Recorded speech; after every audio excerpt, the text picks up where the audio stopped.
Welcome to another episode of the History of EPR Harness Racing. My name is Scott Bernard. Today we are going to be joined by, starting out with 4 guests, and then we're going to have, 3 guests, and then we're going to have 2. We're going to do EPR Jeopardy once again. And yeah, it should be a lot of fun. Last time was a lot of fun, so we thought we'd do it again. So first person, I'm going to bring everybody on one by one. So we're going to bring Dan Smith on. Hey, how are you, Dan? Good, you? Good. And we're going to bring Sam Hodgins on. Hey, Sam. Hello there. Hey, how you doing? Good. And last but least, we're going to bring Russell on because Russell helped with the questions. So we're going to bring Russell on. Russell's going to stay on for a few minutes there, and then we're going to kind of jump in and talk to Dan and Sam and kind of talk about how they got involved in EPR and stuff, and we'll jump into the questions. So, Russell, the floor is yours.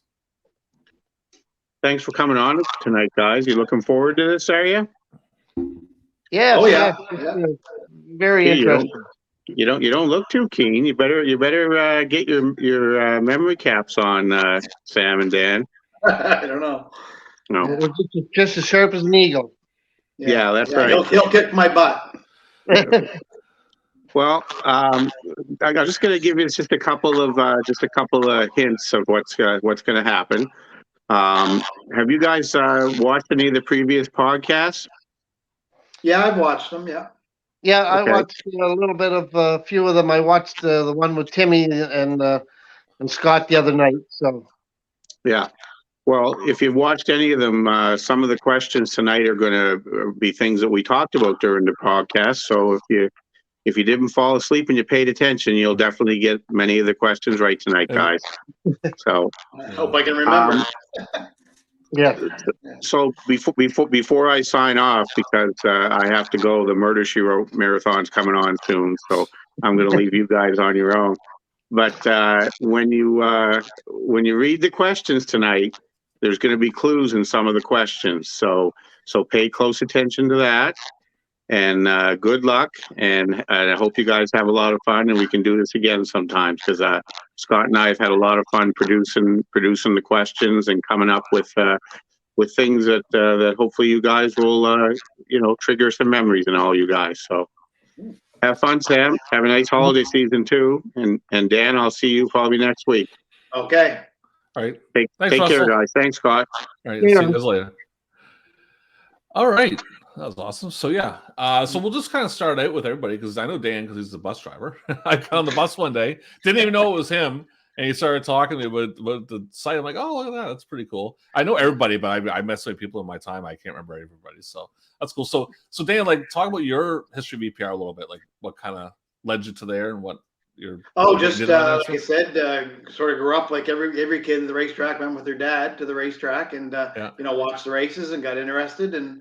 Followed along and owned a couple of horses over the years. Nice. And that's basically, just a big fan. And like I said, I'm not a driver or anything like Sam is, but Nick Rob Champ, as I always remember, right? Trotter or pacer, we don't know. But it was better. he did both. Yeah. Yeah. But anyway, I just like to just always enjoyed it. So what year did you start coming around? Do you remember, Dan, what year you started? Yeah, it was probably about 82, 81. Yeah. 82, Yeah, I started. It's funny. One of the questions is a video, and I'm not gonna give it away, but it's funny because the video was recorded by my uncle Tim Ryan. He's the one who recorded the video. I found it out.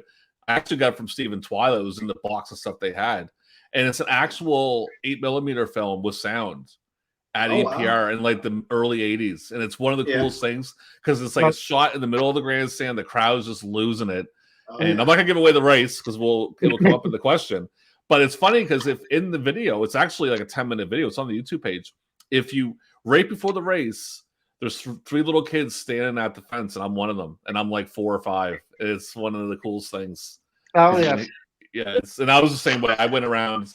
Well, I was born into it pretty much, right? So I was probably at the barns when I was like before I remembered. I'd imagine my father and all them. But yeah, I get it. As a kid, it was a big deal. So Sam, so yourself, you've been racing since when did you start racing, Sam?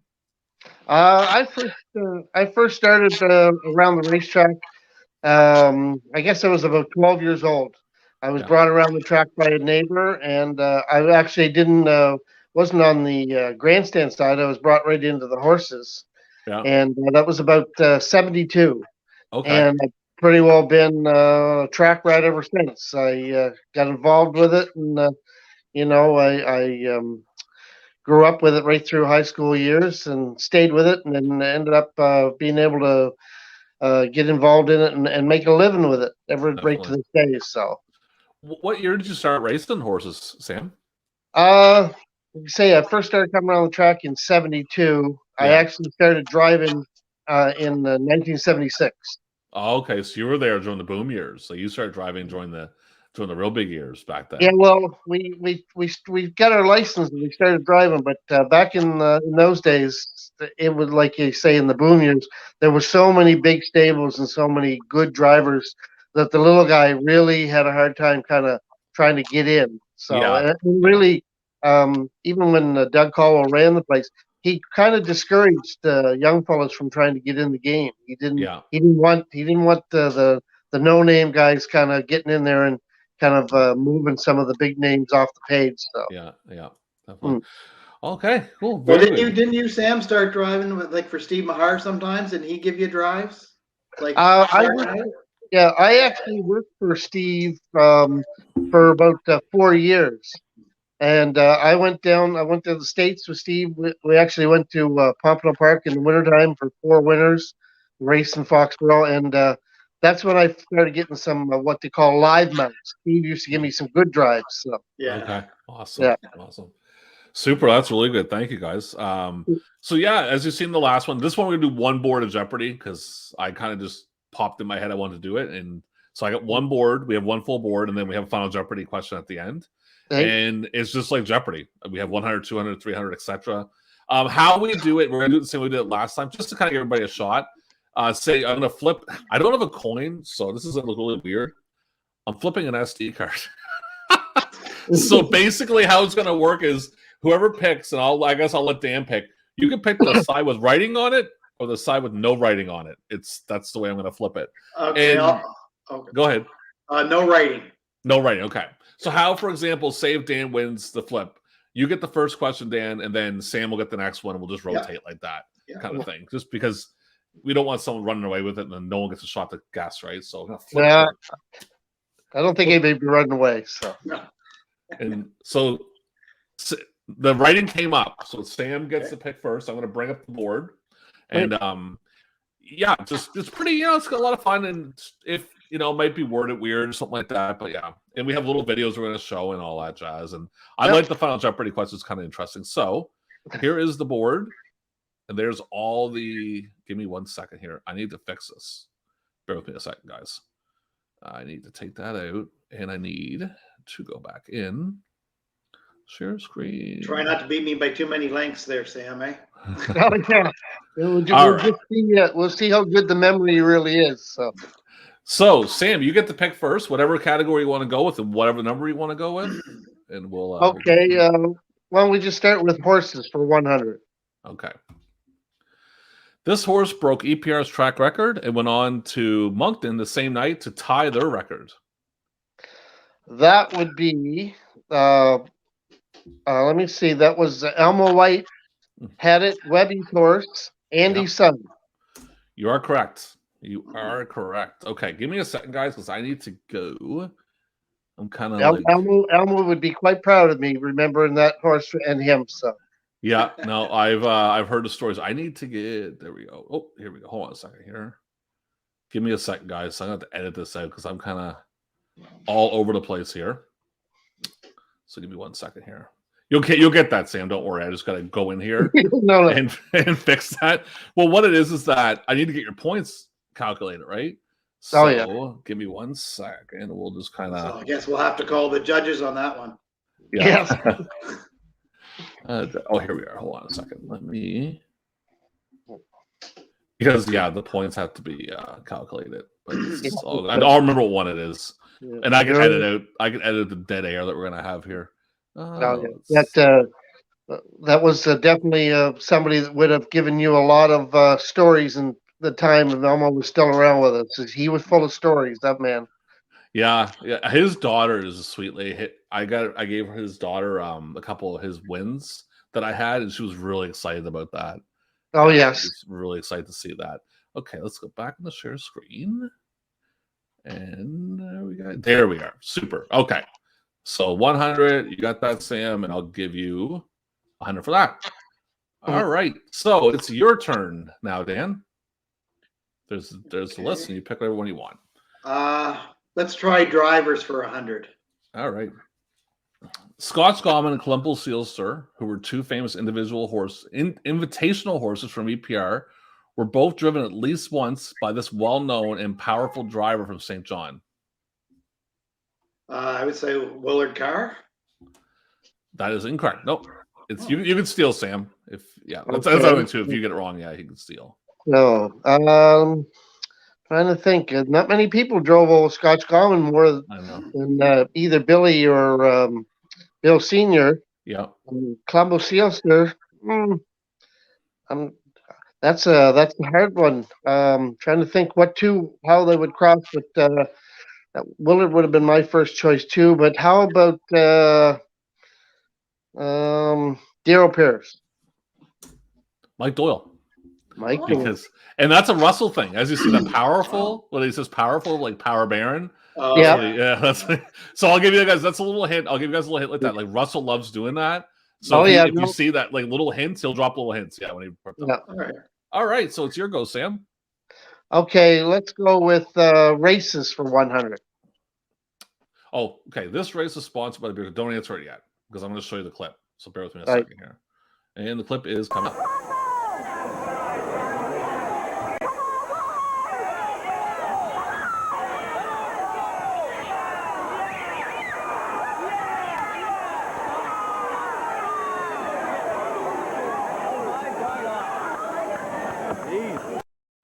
So you get the guess. I just love the video. I know it's kind of a cheap way to put it in there, but I love that video. Well, there was only two beer companies, so I'm going to go with the Labatt's. You are correct, Labatt Blue Crown. And if you see in that video, kind of like in the far distance, the actual standings board was up there. It's actually it's on the YouTube page. Yeah, if you look in the 80s section, there's a whole I think it's like a 12-minute video. And Uncle Tim's filming. He actually films the board, and you see all the horses. That was an 82, and Power Baron was in that race. Yeah. That's pretty cool. All right, so make sure I give you points. You got that. Okay, so 200, and it is your go, Dan. And let me get that out of there, and you go ahead and pick. Might as well just go trainers. Go for the next one for 100.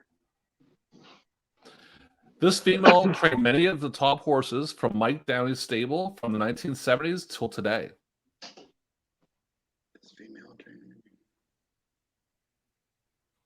Oh, man. Female trained many of top horses from Mike Downey's stable today. Oh, man.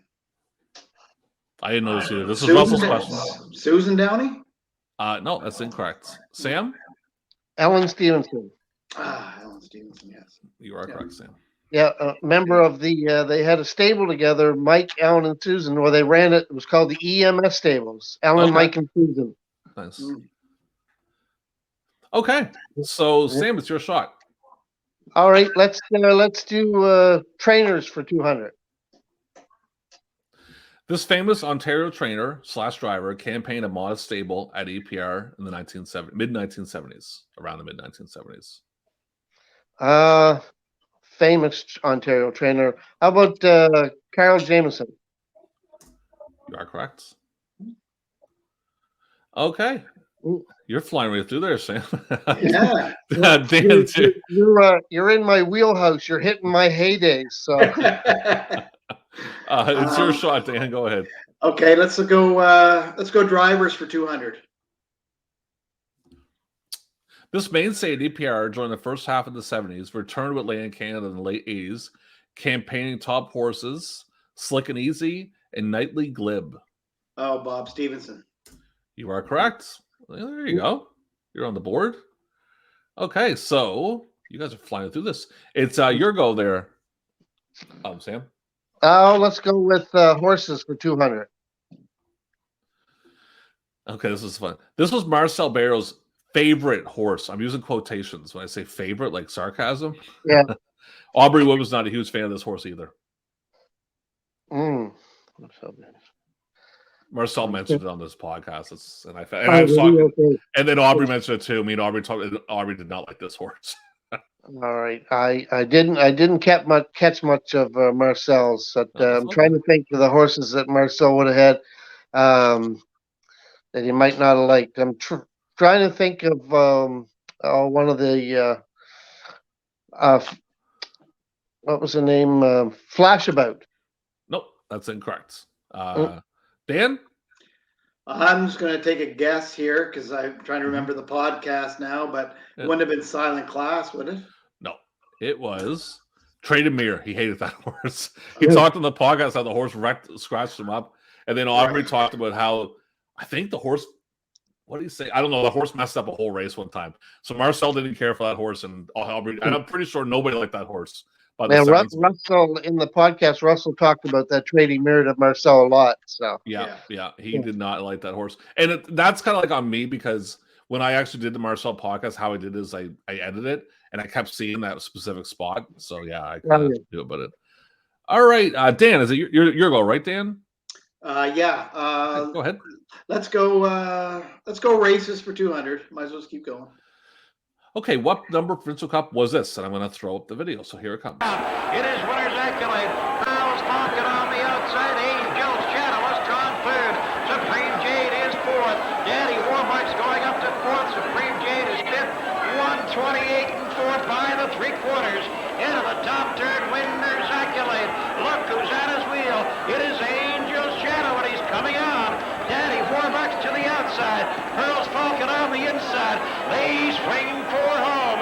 Winner's Accolade. Angel's Shadow driving up a strong second. Winner's Accolade. Angel's Shadow. Here comes Supreme Jade. Here comes Daddy Warbucks to the wire. It is going to be Winner's Accolade. Supreme Jade. Angel's Shadow. You can also pick a year or two, Dan. It doesn't have to be the number of the race. Number or year, whatever one you want to go with. I'm thinking because I'm just trying to remember now, but 1984. You are correct. Because Angel Shadow won it 2 years. Like after that, I think it was 85 and 86. 86. Yeah.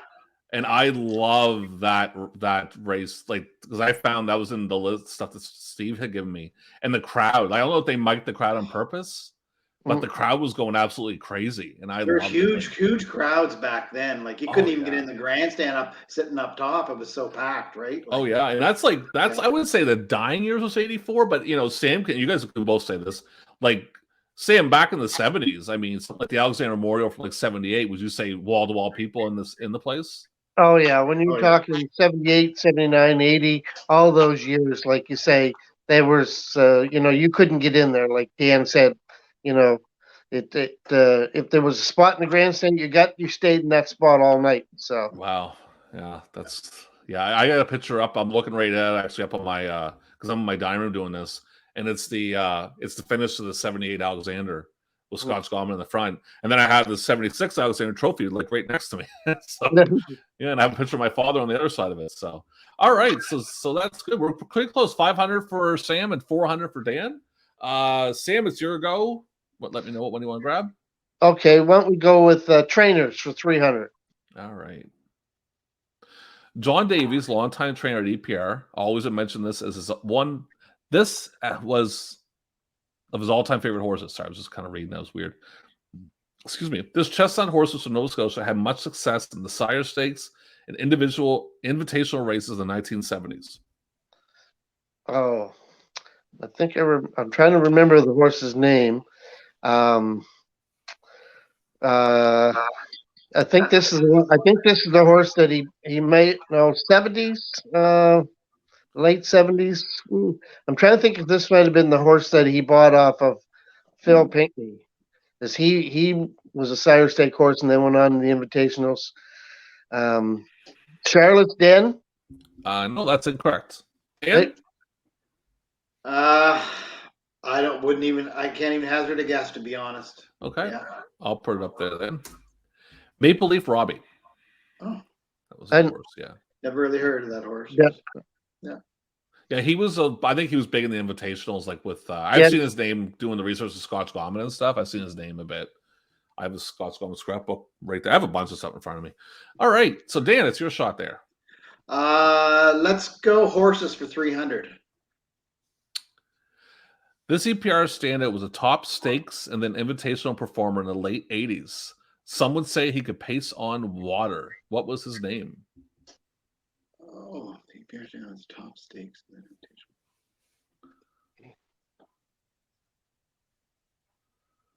That's a Russell question, by the way. Yeah, most of these are Russell. Pace on water. I'm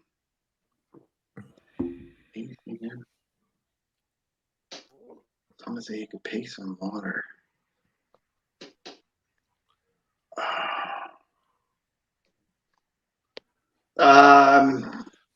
Geez, I can't even hazard a guess on that. No. Okay, no problem. We'll switch over to Sam there. Yeah. What do you think, Sam? I'm trying to see if it was one of Russell's. I was trying to see if he kind of put a hint in there. I'm thinking that it has something to do with the water, but it's not really coming to me either. No, I can't guess. Okay, Courtney Bay. Want to see? There's the water. Yeah. And that's why, because when Russell did, I said, Dan will get that one. Yeah. We were going through the questions there, so that's all good. All right, Sam, it's your shot there. All right, let's go for drivers for 300. Colombo Sealster was his first major invitational race at Woodstock, capturing the Earl Avery in 1980. Who was the driver that night? That was Darrell Pierce. You are correct, Sam. Great guy. I actually met Darrell for the first time this year. He was real close to my father. We all went to Montana's and had dinner. We were talking. It was so loud I couldn't hear half the things he was telling me. He was telling me stories with my father. But yeah, real nice guy. First time. Yeah. Probably met him years before, but first time I met him like as an adult. So, yeah. All right. So Dan, it's your go. Races for 3. Blair Bernard raced his horse to victory at what some people at the time would say was a disappointing Alexander Memorial in 1977 due to the major pileup in the first turn, taking up most of the favorites of the race. And yeah, coming into 82, I feel bad giving you that question now, Dan, but got a guess for it? At some point, I would say the disappointing Alexander.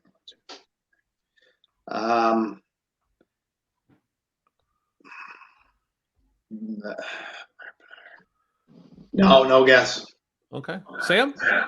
I remember this horse, and I actually remember, I believe it on one time on maybe one of your videos or something. You had the old 8mm of this race.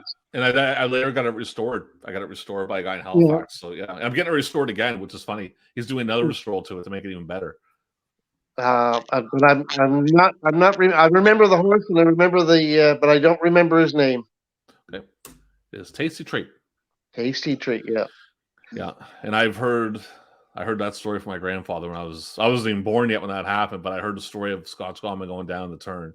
And my grandfather was a great man, but I would have liked to been a fly in the wall just to see his reaction when Scotch Gallman went down. Because the story is he borrowed a sulky from Mike Doyle, I think, a bike that was really expensive because he had a few horses down in New York at the time. Right. So the bike got destroyed. So he had to buy another bike for Mike. It was like a real expensive bike. And I guess either in New York, one of his horses got in an accident the same night and wrecked the bike again. The other one. So he's like a couple grand. And I mean, 77, that's a lot of money, right? Oh, yeah. I could imagine, like, again, my grandfather was like my idol, but I could imagine some of the words coming out of his mouth when Scotch Gallman went down in that first turn. Yeah. And that day, everybody talked about how Scotch Gallman, how much they thought that he would improve. The bike was actually called a Nassau Selkie. Okay. And it was like, it was the talk of the track, and he was using it. And like you say, there was a buildup waiting to see how that horse was going to react in that bike that day. So, well, Bill Senior said, I guess when they did the warm up, he thought he had it. Like Bill Senior told my grandfather that best warm up he ever had with Scotch Gallman was that day. And then if you look at that race, it's kind of hard to see when you watch the video, but you can see it a bit, and it's getting restored again. So who knows? It might be even easier to see. But yeah. It was he would have maybe won 3 in a row because he won 76, won 78, maybe won 77 if that accident wouldn't have happened. All right, so is it your go, Sam? What's your category? All right, why don't we take trainers for 400? This trainer had a horse named Pep Rally make their first start and decide one time around the track was enough for them. Went back to the barns after the first half. Pep Rally. Trainer. Let me see. Name's not ringing a bell. I'm gonna say Rod Gogan. No, incorrect. I hope I don't sound rude when I say that. I don't mean to be rude. I just don't know how to word it. So, Dan, I guess. Well, yeah. I remember the horse pep rally. I'm just trying to. This is just going to be a guess. Maybe Doug Falcons. No, it was Peter Ryan, my uncle. Peter Ryan. Oh yeah. And let's just say Peter wasn't happy when that happened. Peter was not a happy camper. And I remember watching it at my grandparents' house. I was there when it happened. I think at Christmas time we showed it. He was not happy, but yeah, I actually had to call him today. I said, "What's the name of that horse again?" Because I knew the name of it at the time, but yeah, they just went around the first time. I said, "That's enough as far as I'm going. I'm not going any further." So that was at the time it was pretty funny. So it's Sam's go. No, I took the trainer. Oh, sorry, Dan, it's your go. Sorry. Okay, well, let's go drivers for 400. Willard Carr was a legend at EPR over the years. Unfortunately, his career came to an end after a bad accident in 1985 on the day of this well-known race. Alexander Memorial? You are correct. Yes. Yeah, he had Crossway. I mean, that's also on the page. And I remember that happening as a kid. I talked about the last one. And I mean, for me, it's so long ago, right? I was like 7 or 8, but EPR's being like fun, happy, everyone's in a good mood. When that happened, I was convinced he was gone. Like I think everyone was. It was just, yeah. Now he looked really bad. He bounced it across the top of the rail. He looked, nobody thought he was going to get away from that. So yeah. God bless him. He did. I seen him years later. In a situation that we'll talk about on there. He was a little upset at EPR. We'll just leave it at that. So there. Okay. So now it's Sam's go. We're tied, 800 apiece. All right. Let's go for horses for 400. What royally named horse who was trained and driven by Steve Mahar enjoyed much success in major invitational races during the early 1990s? What royally named horse was trained? Royally named horse. King Tyler. You are correct. Okay. I knew that one. Yeah. You're getting into Dan's wheelhouse now. Yeah. It's your shot there, Dan. Okay, well, let's go drivers for 500. I'm lucky there. So this driver was 17 when he started, would go on to own Morristown. I think I spelled Morristown wrong, but that's okay. And later run one of the best meat markets anywhere in Atlantic Canada.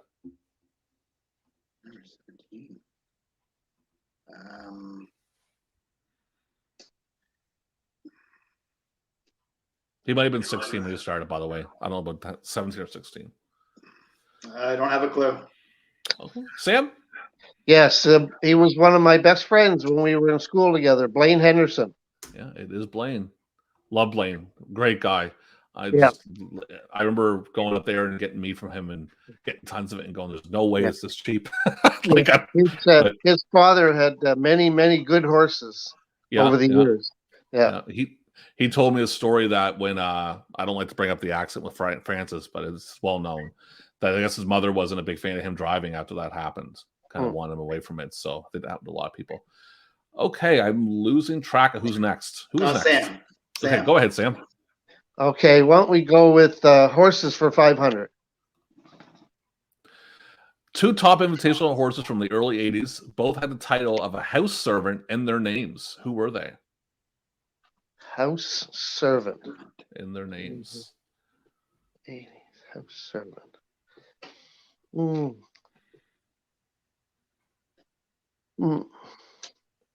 This is a Russell question, by the way. This is a Russell one. Yeah, no, I'm looking for Russell's hint there, but yeah. Well, I think the servant part is the hint. I'll even say that. Yeah, no, that's so. I kind of figured on that part, but I'm trying to think. Two invitational horses in the early '80s. No, I'm drawing a blank. Okay, Dan, got any shots there? The early '80s. Wow, so servants. I'm trying to think. Maids.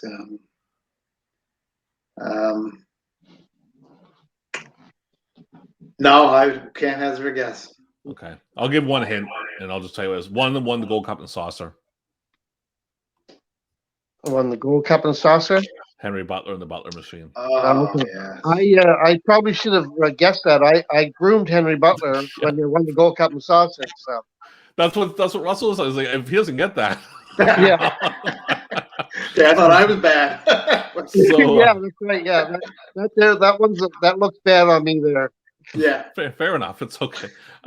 We got a couple more left. So again, I'm losing track of who's up Yes, next. I think Whoever's it's up next. mine. I Go think it's ahead. mine. Yeah. Yeah, let's go races for 4. Oh, here's another Russell question. Bad racing luck prevented this Milton Downey owned horse from racing in the Gold Cup. However, he did win the Gold Cup consolation in 1980. Oh man, 1980. You weren't even around then. It's like last week when we had Tim. I was giving Tim questions before he was even born. Oh yeah. I'm just gonna take a stab at it. I don't know. It might be, but back then in the 80s, the only thing I can think of is Swing Along In. Okay, give me a second because I'm not totally sure. I'll let Sam pick too, and you can't pick the same one, Sam. I'm going to pop it up, and whoever gets it right because I can't remember the answer. Okay, I believe it might have been Timely Robin. Okay. Probably that, yeah. Bright No. and breezy end. No. There we go. Okay. Really? That was my bad. Yeah, well, Milton Downey had a lot of bad racing luck in the big races with a lot of good horses. Yeah. Timely Robin, he was looked like he was going to win the Gold Cup and Saucer, and the horse behind him stepped on his wheel and flattened his tire on Steve Mason. And so he had a lot of luck when it came to the big races that wasn't good. Jeez, that's not good. Okay. All right. So let's jump into Sam. I think it's Sam. You can pick one or the other. All right. Now we'll go with trainers. Saul's probably won the Alexander Memorial in 1980. Who was the trainer of this horse? The trainer of the horse, the Alexander Memorial. Now this could be a tricky one. Joey Smallwood had the horse, but I don't know if Clarkie Smith was the horse's trainer then. I'm going to go with Clark Smith.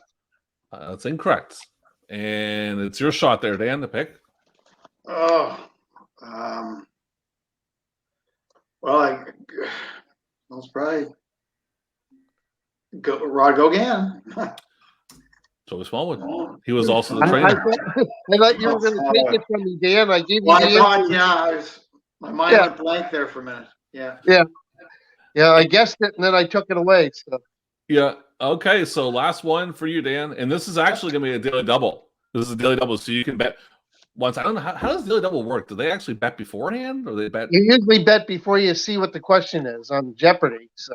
Okay, so it's a daily double. Race 500. You can pick what you want. You got 800, Dan, so you can bet what you want. I'll go 300. Okay, 300. Oh, Jesus. I don't even know this answer. Express Extra and Sunrise Irish were both top stake colts from the early 1980s. Their father was a maritime mainstay during the 1970s and raced in the 1974 Alexander Memorial. Name the horse. Oh, I wouldn't even hazard a guess. Okay, well, I'll take 300 off of there. Oh, shoot. There. I wonder if I can just change that by... There we go. Sam, you want to guess it? I was trying to think. I remember Sunrise Irish. I remember Express Extra, but I'm trying to think their sire who raced in the Alexander during the 70s. The father, yeah. The father raced in the Alexander during the 70s, yeah. He can stay in the 70s. I was trying to think Sunrise Irish. It had to be a Nova Scotia horse. Yeah, I'm not getting it, so. Ambro Lynx. Ambro Lynx. Okay. Yes. Yeah. Awesome. Well, I'll tell you guys, we're going to get to Final Jeopardy in a second. That was awesome. Like, you really kept up, Dan. I'm being serious. I'm not just saying that. Like, you guys were neck and neck for a bit. I mean, and then, it happens, but trust me, like, I thought it was really good. I was impressed. Can I put an objection up with the judges? Sure. If you like, yes, go ahead. Okay. I thought the questions the other night I watched when Timmy was on it there, and I thought some of the questions I couldn't come near them, and I thought, I don't know what am I getting myself into, but it kind of fell into a little bit better category this time. Yeah, I'm trying to make them a little like the thing is like because it's a history, I try to go to the 60s, but like honestly, I mean, we don't really know that, so I'm trying to keep it within the 70s, 80s, and 90s. Yeah. Kind of keep it in that range for everybody. Like I have literally hundreds of programs. I have scrapbooks. I have so much stuff in my house, and it's just like last thing, because you guys got to me so quickly. I'm like, oh shoot, I gotta gather 20 questions really quickly. So I just messaged Russell, and he gave me like a bunch, and I'm like, all right. Russell's great with his questions, but he's very. Russell's he's got all the knowledge of it. I wouldn't want to compete against him anytime you had a champions thing. He'd answer everything. So. We'll bring him. I think we'll get him and Pat Eastwood on together. Maybe have a little fun with that. Oh, that'd be good. Yeah, good one too. Okay, so I'm going to jump into Final Jeopardy, and hopefully it works for me. There we are. Final Jeopardy. Okay, so, oh my goodness, I forgot what you had. I think you had like 1,600. Hold on. No. So Sam has 1,700. Dan, you have 400. Okay. Yeah. So Final Jeopardy, the category is rare connections. And you guys have to pick what you want to bet. So Sam, you can pick how much you want to bet on that one. All right, 200. 200? Well, you're being cheap there. You know what? I'll cast money and give it to you, right? I'm just kidding. Yeah, we knew we weren't getting Bitcoin or anything. So. Yeah, exactly. You're not getting anything transferred to you. All right. How about you, Dan? Oh, I'll go big or stay home, so I'll bet it all. You're going to bet 400. Okay, so you're going to bet 200. Okay, all right. So here's the question, and I'll give you a bit to think about it. This trainer and driver's father was very close friends with Joe O'Brien in their childhood days in Alberton, PEI. God, I got tongue-tied there for a second. So that's the one. And I'll give you a hint. Both of us. It's been posted on the page. It's not really much of a hint. I'm sorry. It's not much of a hint. But it's true. It's a true story. So, this trainer and driver's father was very close friends with Joe O'Brien. And,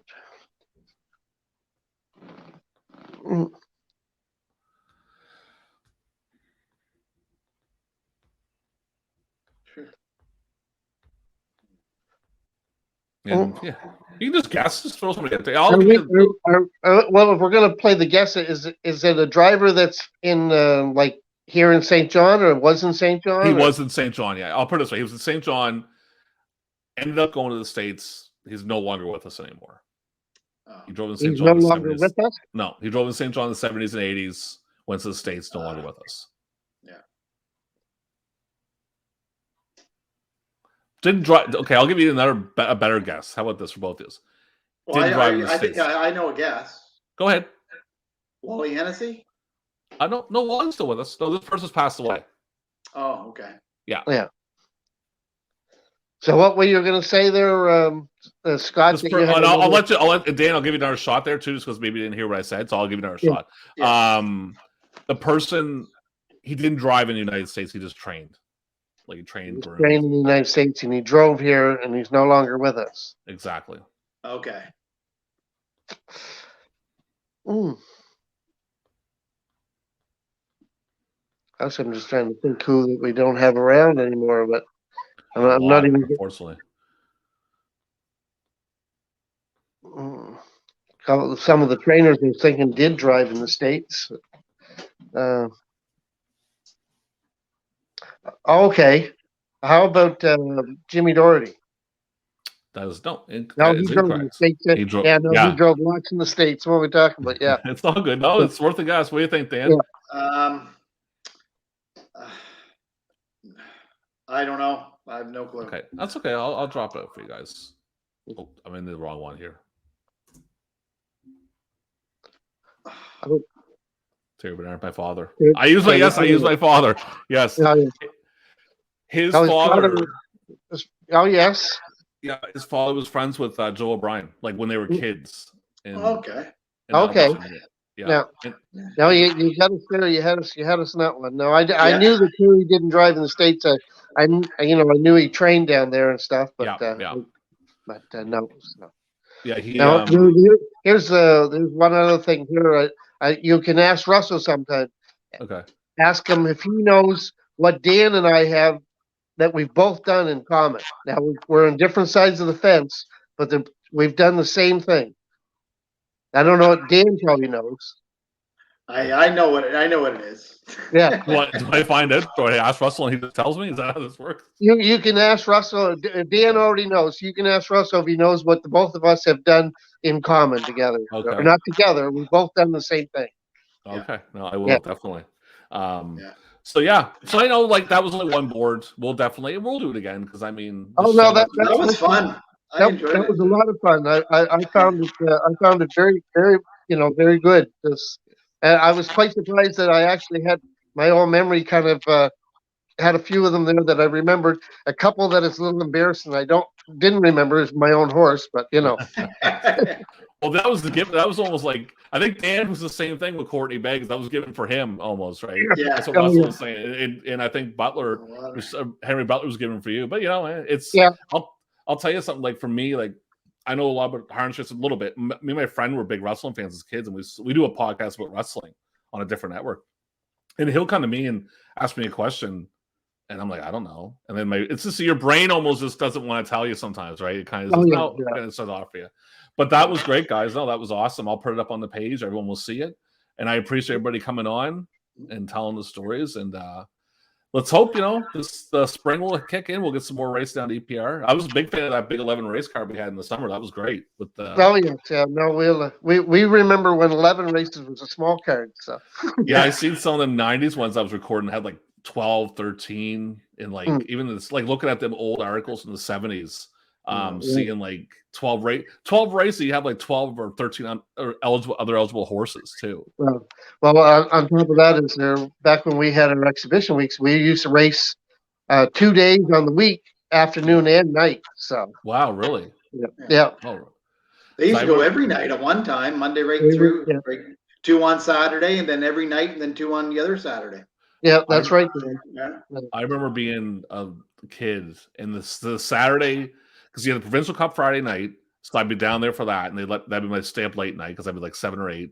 So I'd stay Provincial Cup, go home. I lived up here in High Meadow, and then Saturday afternoon go down to the track for the afternoon race, stay at the track, and I would like it was the weirdest things. I'm like 7 or 8. They just let me roam around the track, just like go ahead wherever you're gonna go. But I would go to the exhibition, stay until the races started at night, and go back to the night races, and it was just like.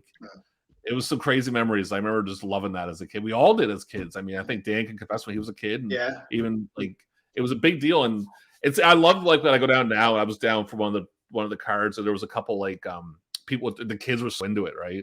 And it kind of brings back memories to me, like what it was like to be a kid and so into it. Kind of before you get jaded. Once you get old, you get a little more jaded. So, but you got to remember too, like, and well, Sam will know this, but I mean, in New Brunswick alone, like.